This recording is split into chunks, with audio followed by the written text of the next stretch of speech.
Gimana kabarnya pagi hari ini?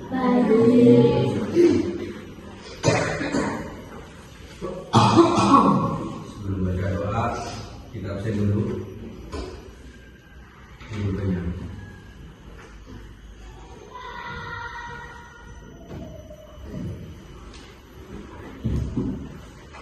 Tino, Hadir.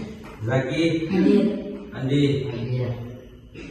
Usia, Siti, Hadir. Widi, Hadir. Laila. Hadir. Mari kita baca doa bersama.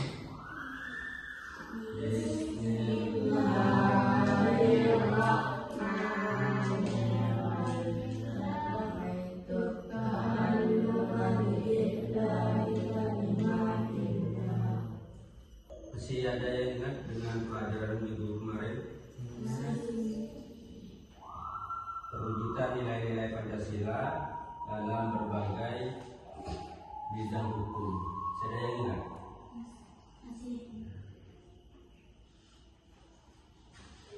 Saya terangkan dulu. Pancasila sebagai dasar negara, ideologi bangsa Indonesia memiliki nilai-nilai luhur yang harusnya diimplementasikan dalam setiap aspek kehidupan. Berikut adalah contoh. Dan di sini ada perwujudan nilai-nilai Pancasila itu berbagai bidang, yaitu bidang satu, bidang politik dan hukum. Yang nomor dua yaitu bidang ekonomi. Yang nomor tiga yaitu bidang sosial dan budaya. Kami tanya, yang nomor 4 itu bidang pertahanan dan keamanan. Kami nanya, yang tahu bisa jawab. Bagaimana perwujudan nilai sila kemanusiaan yang adil dan beradab dalam bidang ekonomi dapat mengingatkan kesejahteraan masyarakat? Ada yang tahu? Yang laki?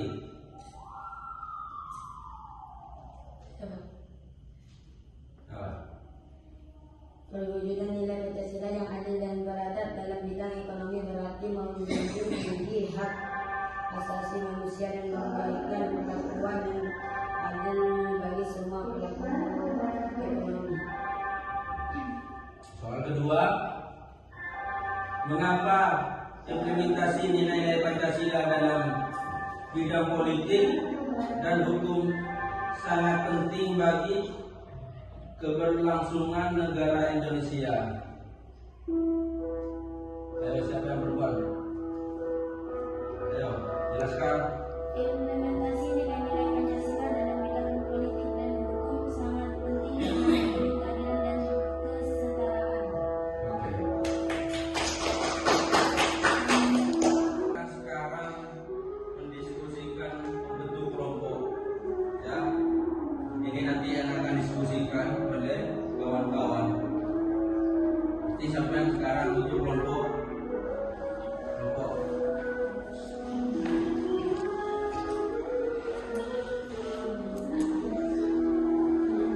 Tiga orang.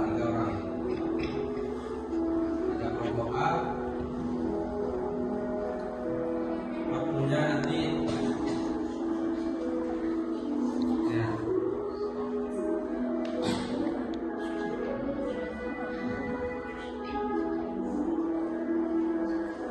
Sama.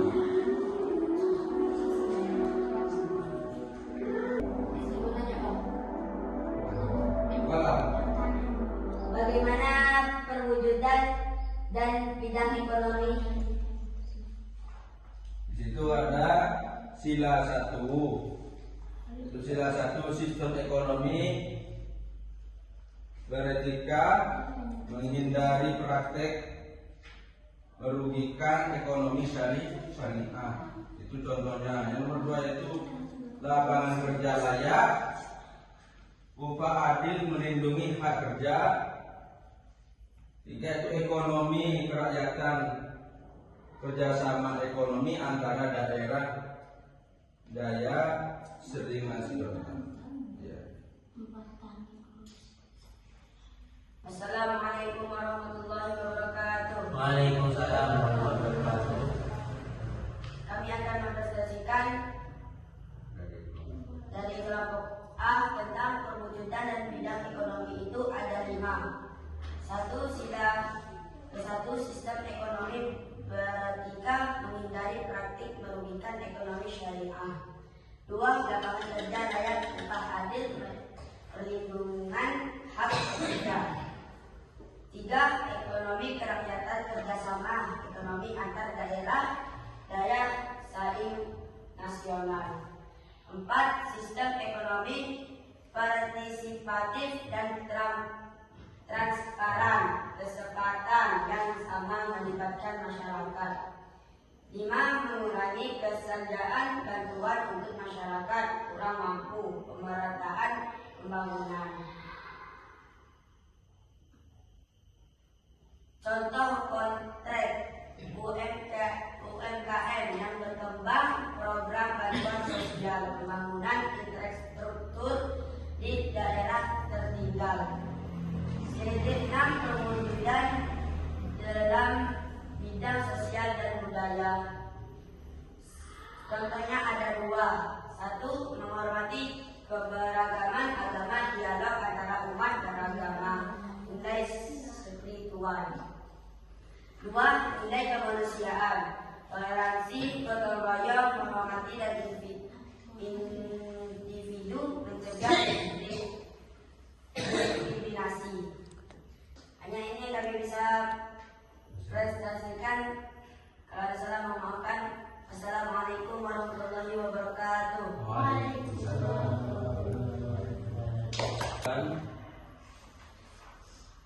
Akan membacakan kesimpulannya dari presentasi dari grup A tadi. Bismillahirrahmanirrahim.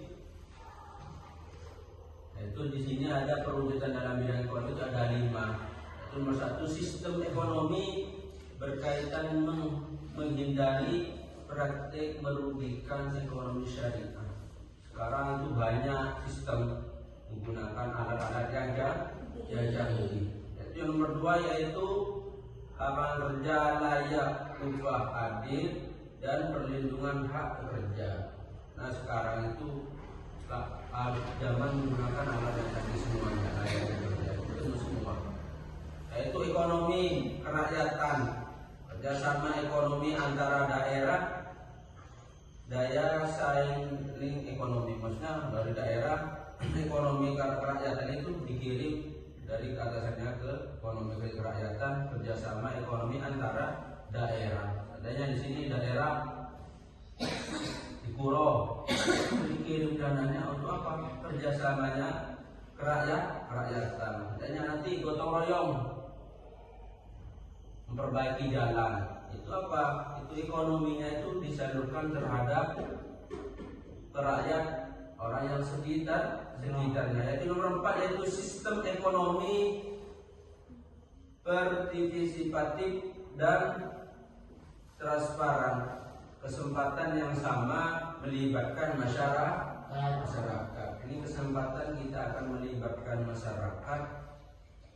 Partisipasinya kita memberi support terhadap masyarakat sekitarnya. Yaitu nomor 5 itu mengurangi kesejahteraan, mengurangi kesengajaan bantuan untuk masyarakat orang kurang mampu tentang pembangunan. Kita merugikan, kita mengurangi kesejahteraannya orang. Ada bantuan tapi tidak dikasih.